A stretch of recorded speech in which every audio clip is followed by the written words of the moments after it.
Saint Paul a la réputation d'être misogyne parce qu'il demande aux épouses d'être soumises à leur mari. Que les femmes soient soumises à leur mari comme au Seigneur. Mais ce qu'il faut remarquer, c'est que non seulement Saint Paul insiste, mais qu'il n'est pas le seul apôtre à le faire, car Saint Pierre lui-même, dans sa seule première épître, répète les choses à 2 fois. Pour comprendre ce que veulent dire Saint Pierre et Saint Paul, et qui est si important, il faut remonter à là d'où viennent l'homme et la femme, c'est-à-dire à Dieu leur Créateur, qui est lui-même communion de personnes, trinité, famille, amour, et qui est un, parce que l'amour fait que ceux qui s'aiment ne font qu'un. Dans l'amour, ta joie est ma joie, et ta peine est ma peine. En Dieu, chaque personne est Dieu, l'unique et vrai Dieu. Et toutes les 3 ensemble sont le seul et même Dieu. Et chaque personne a sa propre personnalité, sa propre façon d'aimer. Ainsi, le Père seul engendre le Fils, et le Fils seul est engendré du Père, et le Saint-Esprit seul procède du Père et du Fils. L'homme et la femme, créés à l'image de Dieu, réfléchissent ce jeu des relations trinitaires. Nous lisons au livre de la Genèse que la femme a été créée à partir du côté d'Adam. Qu'est-ce à dire? Sinon qu'elle est appelée à incarner dans l'amour le rôle du Fils qui se reçoit de toute éternité du Père. Comment le Fils nous a-t-il montré dans le temps la façon dont il aime le Père dans l'éternité?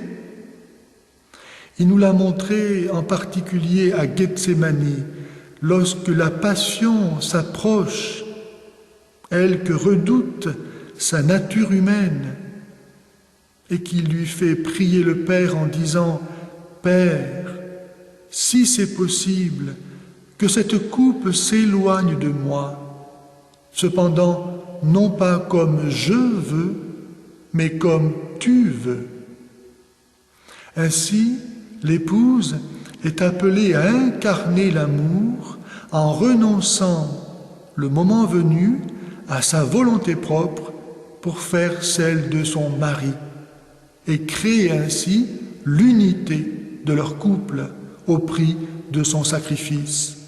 Pourquoi elles, diront certains? Pourquoi seules les femmes devraient-elles incarner l'amour de cette façon? À quoi nous répondons? Et pourquoi seul le Fils est-il le Fils? De même qu'en Dieu, aimer et recevoir, ce n'est pas être plus ou moins, car le Fils n'est pas moins Dieu que le Père, avec qui il est un seul et même Dieu.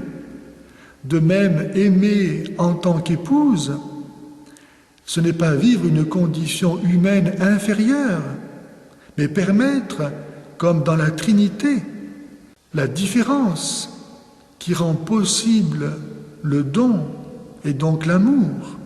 Telle est la façon particulière des épouses d'aimer, imiter, incarner l'amour du Christ pour le Père. Et je le répète, le Fils n'est pas inférieur au Père. Il est avec lui le seul et même Dieu. Certes, cela ne veut pas dire que les maris peuvent demander n'importe quoi à leur femme. C'est pourquoi d'ailleurs saint Paul ajoute aussitôt « Marie, aimez vos femmes comme le Christ a aimé l'Église. » Et comment le Christ a-t-il aimé l'Église? En donnant sa vie pour elle, pour chacun d'entre nous. Normalement, lorsqu'une femme épouse son mari, elle l'a choisi. Elle n'épouse pas n'importe qui. Elle a choisi celui en qui elle a confiance, qu'elle sait l'aimer comme le Christ a aimé l'Église. Et c'est pourquoi le cas du mauvais mari ne devrait jamais se poser. Dans la vision des choses, comme elles doivent être. Comme elles doivent être. Car un modèle se bâtit toujours, non pas à partir de ce qui ne devrait pas être les mauvais maris, mais à partir de ce qui doit être, c'est-à-dire les bons maris. Normalement, avant de prendre une décision, un mari prie pour demander à Dieu la connaissance de sa volonté. Et il interroge son épouse pour avoir son avis. C'est ainsi que l'épouse sait qu'elle est partie prenante dans la décision qu'il engage elle-même. Toujours est-il qu'un mari qui reçoit de son épouse ce témoignage d'amour qui est le sacrifice de sa volonté propre pour faire sa volonté à lui, reçoit tout ce dont il a besoin pour être heureux en tant que mari. Sachez-le, mesdames, rien ne peut davantage détruire un mari que de voir sa femme manquer de confiance en lui. Un mari qui reçoit ce témoignage, comment ne se sentirait-il pas en retour conduit à aimer encore davantage son épouse? Chacun doit jouer son rôle qui est différent pour chacun. Un être qui a deux têtes est un monstre. Une communauté qui a deux têtes se divise et court à sa ruine. Ainsi, l'épouse réalise l'unité de sa famille en acceptant le sacrifice de sa volonté propre pour faire celle de son mari, lui donnant ainsi de quoi réaliser son propre rôle d'époux et de chef de famille.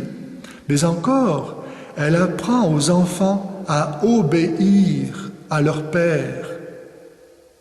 Les enfants, en voyant leur maman faire confiance à leur père, à son mari, sont eux-mêmes conduits à apprendre à faire confiance et à obéir.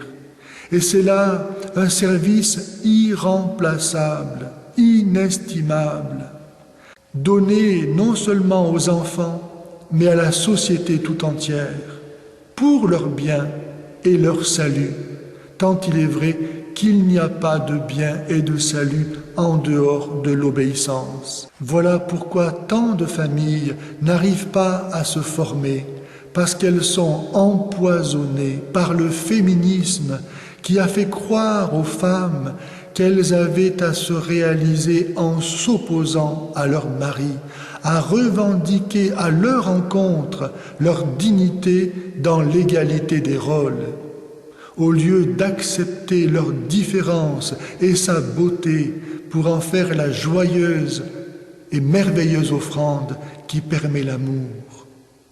C'est ainsi qu'une épouse qui aime son mari et se sait aimer de lui n'a aucune difficulté à faire la volonté du Seigneur en faisant la volonté de son mari.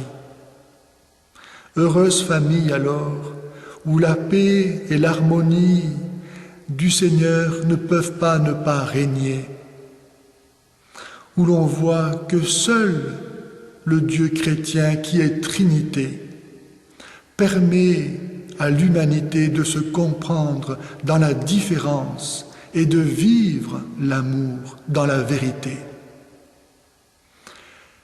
Que le Seigneur donne par son esprit d'amour aux hommes et aux femmes de savoir s'aimer comme le Christ nous a aimés.